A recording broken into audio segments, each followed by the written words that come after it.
with a, quote, seriously decayed face who hides a private amusement park in his backyard. Which is just such a wild image, you know? It is. That absolute whiplash, that collision of an academic record and this surreal, almost gothic family drama is exactly the puzzle we're dealing with today. Yeah, it's a text that forces you to just constantly reevaluate what kind of story you're actually reading. I mean, you have these deep emotional resentments colliding directly with... Weapons. Today, we're taking you into a linguistic landscape that is, honestly, it's baffling. Baffling is the right word. We are looking at a highly cryptic, incredibly unique excerpt from an auto-generated YouTube video transcript. And we should mention the video is titled 𝗗𝗶𝘀𝗀𝗺𝗺, uploaded by the channel 𝗗𝗶𝘀𝗀𝗺. Right. And for you listening, I need to set the stage here. We aren't analyzing this to endorse any political or personal viewpoints that might be associated with the source material. Definitely not. We're impartially decoding the text itself. Yeah. Because, honestly, the language reads like a surreal puzzle. Half of it is this fragmented family saga, and the other half is this hyper-specific resume of a psychological analyst. Yeah, and our mission here is to untangle those two distinct threads, decode the bizarre phrasing, and try to piece together the hidden narrative within this text. Right, so, okay, let's unpack this. I want to start with the sheer unsettling imagery of the opening. Oh, it's so dark right out of the gate. It really is. We're introduced to a landscape and a set of figures that feel like a dark, modern fairy tale. The transcript kicks off with this bizarre biological metaphor. It says, coli looks awkward in the system. Yeah, coli, as in the bacteria, E. coli.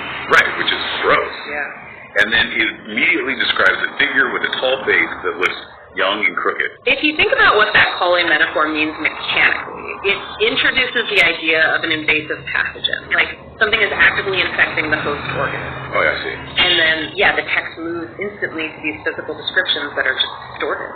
Young and crooked is such a brilliant juxtaposition. It suggests something that is fundamentally malformed right from its inception. Wow, yeah. And it gets much darker from there. The text mentions someone who occupies prominence but leaves behind this seriously decayed face that acts as the index of mind. The index of mind. Yeah, that's heavy. Right. And this person forever insists on his self-importance and leaves behind abundant money for family members. But here's the part that I simply cannot get over. The amusement park. The amusement park. This prominent, self-important figure with a decayed face is associated with having an amusement park as the only one in the house backyard. It's just such a bizarre image. It is. And I have to push back on this right away. Like, should we really be reading this as some deep metaphorical marker of a family's unnatural legacy? You mean as opposed to a translation error? Yeah. Could an amusement park just be a botched auto-translation for, I don't know, a really fancy garden or a large estate? Well, it's highly likely that speech-to-text algorithms are struggling here, especially if they're trying to parse a complex language like Tamil, given the video's title, into English. Right, that makes sense. A phrase that originally meant, say, extravagant private entertainment or frivolous playground could easily be brute forced by an algorithm into amusement park. Ah, I see. But here's the thing. Even if it is an algorithmic hallucination, the contrast it creates is structurally vital to the text. What's fascinating here is the recurring linguistic framework the speaker uses to define the family. Okay, what do you mean by that? The word double echoes throughout this entire first section like a drumbeat. We see double community, double state, and double nature. The text actually says he occupies prominence for double nature. A duality. So the text is obsessed with this split between the public and the private. Exactly. The phrasing strongly implies a foundational tension. So let's look at the amusement park in the backyard through that lens of duality. Okay. Even as a mistranslation, the concept of a private, walled-off zone designed entirely for artificial joy and distraction stands in stark contrast to reality. Right. An amusement park is loud, it's colorful, but it's completely empty once the ride stops. Yes. Having that as the only one of the house backyard suggests the private life of this family is just another manufactured performance. Oh, wow. And contrasting that loud artificial performance with the seriously decayed face really drives the point home. It really does. The text calls the face the index of mind. And that's, classic physiognomy, the old literary idea that your outward physical appearance reflects your inner moral state. Right, like the picture of Dorian Gray. Exactly like Dorian Gray. The text is telling us that despite the abundant money and the backyard distractions, the internal state of this family is just rotting. Yeah, the double nature is the massive gap between the wealth they project and the decay they harbor. Which brings us back to 𝗗𝗊 looks awkward in the system. Right, because a system built entirely on contradiction and artificiality cannot tolerate anything genuine. Right. A foreign element, or perhaps an undeniable truth, would look entirely awkward inside a highly curated, wealthy, double-natured family. Okay, so if the patriarch's rot is hidden in the backyard, it naturally makes you wonder who is actually running the show up front. And the text gives us a very clear, very resented answer. It does. The tension really boils over when it introduces the central female figure. She is essentially the operational engine of this whole drama. She is. The text introduces a woman who is guiding double state and actively pushing his family forward. She occupies prominence right alongside the patriarch.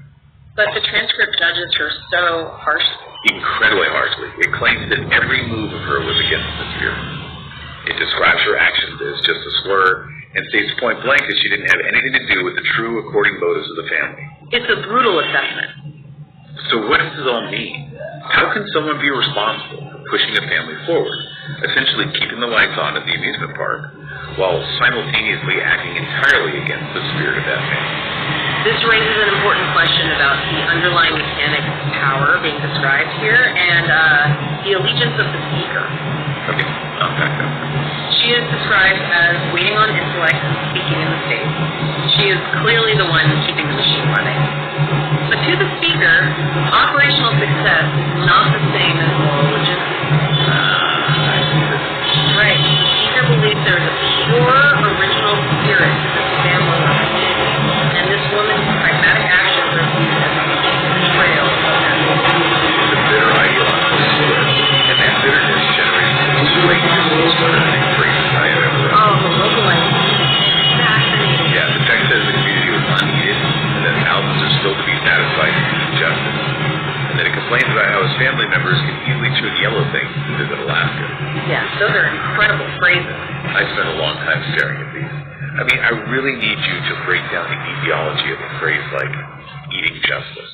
We have to look at how localized idioms fracture when they are pushed through translation software. In many cultures, the concepts of justice, sustenance, and the sharing of resources are deeply intertwined. Okay, so it's not just abstract. No, let's look at the mechanics of eating justice. The text says the community is uneaten. Justice, in this context, isn't some abstract legal philosophy. It is literal daily sustenance. So the algorithm took a metaphor and made it literal. Exactly. The algorithm has likely taken a phrase that means starving for fairness or denied their rightful share of the harvest and rendered it literally. The community is watching this wealthy family hoard abundant money, and they are hungry for a reckoning. They want to consume the consequences. Yes. That makes total sense. The language of morality is often the language of the body. But what about turning yellow things to visit Alaska? That sounds like a surrealist poem. It does. But think about the algorithmic logic of that imagery.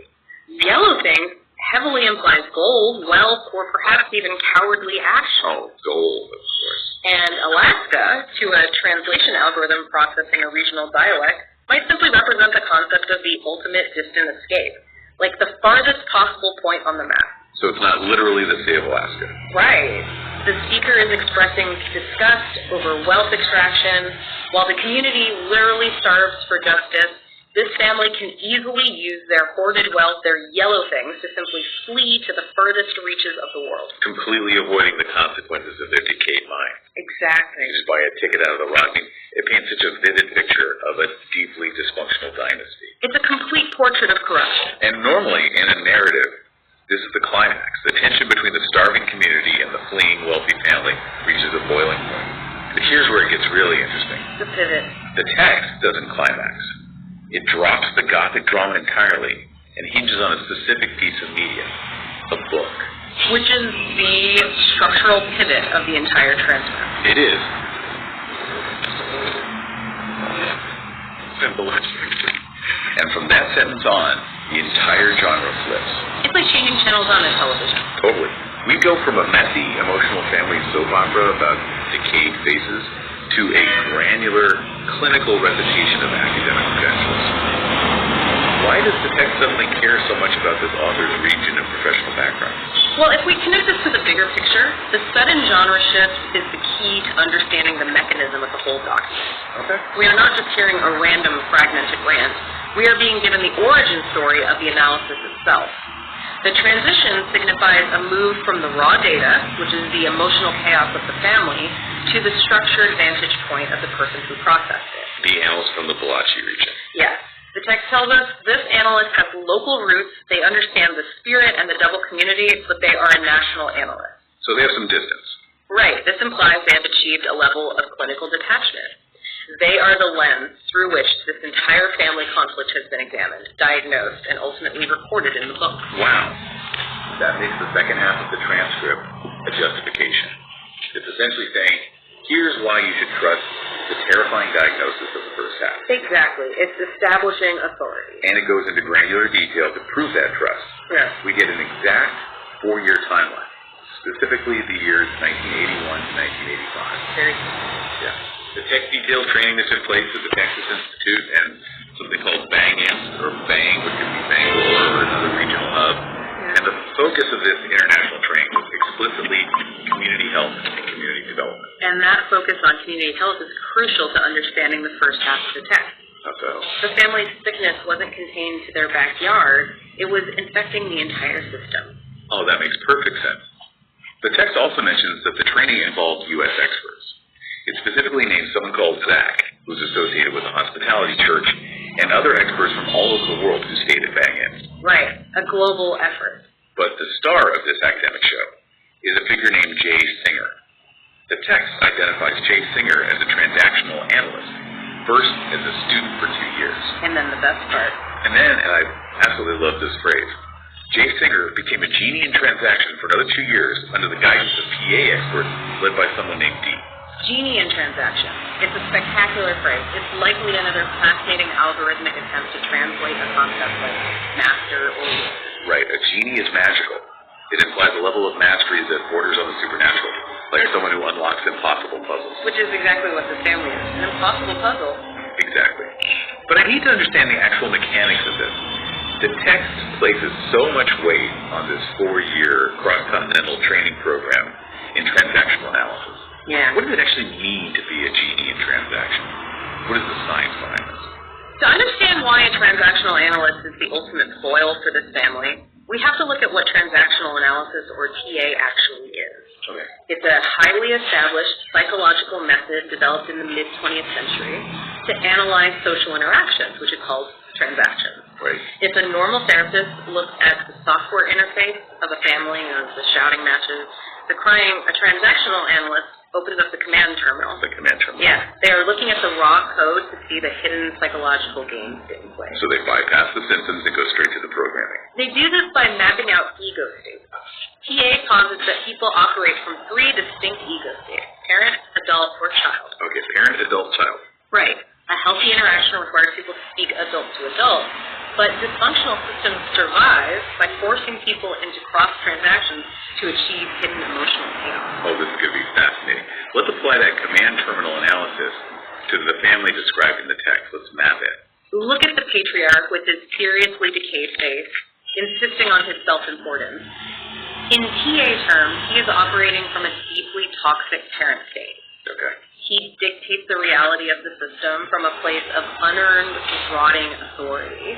And look at what that forces upon the community. The community is unneeded and needing justice. They are completely disempowered. Exactly. They have been forced into an oppressed child state by the patriarch's hoarding of abundant money. They are starving and waiting for permission or justice from the toxic parent. That's perfectly mapped on the picture. And then we have the central female figure. She is guiding double state and keeping the amusement park running. She's acting as a corrupted adult. Corrupted adult. Yes.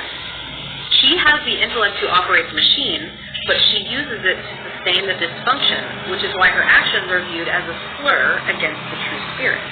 It is a family drowning in toxic, hidden transactions. So you couldn't just send a standard marriage counselor in there. You needed a specialist who understands systemic infection. You needed a genie in transactions. Someone who spent 4 years, from 1981 to 1985, studying under global experts in community health. And what about the church connection? The mention of Zach and the hospitality church adds a vital layer of contrast. A hospitality church operates on genuine community care, welcoming, and support. Right. The analyst was trained in an environment of open adult-to-adult healing, which gave them the clinical and moral contrast required to properly diagnose the paranoid-afforded wealth of the double state. The genie is the true adult entering the system, capable of mapping the rocks. It's like sending an elite code breaker into a haunted house. That's a great way to put it. The text is ultimately a testament to the power of analysis. It's saying that the chaos of this family, the sheer surreal horror of their private amusement park and their decayed motives, could only be captured and understood by someone who had mastered the hidden architecture of human interaction. The book, written by the national analyst, is the ultimate index of mind. Yeah. It bypassed the amusement park entirely and documented the decay right in the command tunnel. The analyst saw past the yellow things and mapped the exact nature of the disease affecting the unaided community. It's an incredible journey. I mean, when we started, we were looking at a text that seemed like just a jumble of broken English, surreal translations, and bizarre YouTube transcript errors. Just noise, right? Right. But by looking at the mechanics of the language and the actual psychological framework being presented, we've uncovered a sweeping narrative. We really have. We started with a surreal portrait of a family hiding a rotting legacy behind an artificial facade, surrounded by deep community resentments. And we landed on the precise resume of a transactional analyst trained by global experts to decode that exact kind of toxic behavior. It is a profound reminder that language, even when fragmented by algorithms or cultural barriers, carries deep intent if you just understand the mechanisms behind the words. And for you listening, I think this is the core value of doing a deep dive into something this murky. It is incredibly easy to scroll past auto-generated text to just dismiss confusing phrasing as internet noise. But you shouldn't. No. Because even in the most fragmented text, there are complex histories of wealth, resentment, and clinical observation just waiting to be decoded. The structure is always there if you know how to look for it. So as we wrap up today, I want to leave you with something to consider. We spent all this time dissecting a wealthy family's double nature through the highly trained command terminal eyes of a genie in transaction. We've mapped out their toxic parent states and their corrupted adult facade. Which leads to a practical and perhaps slightly uncomfortable reflection on how we navigate our own lives. We all have elements of a double nature.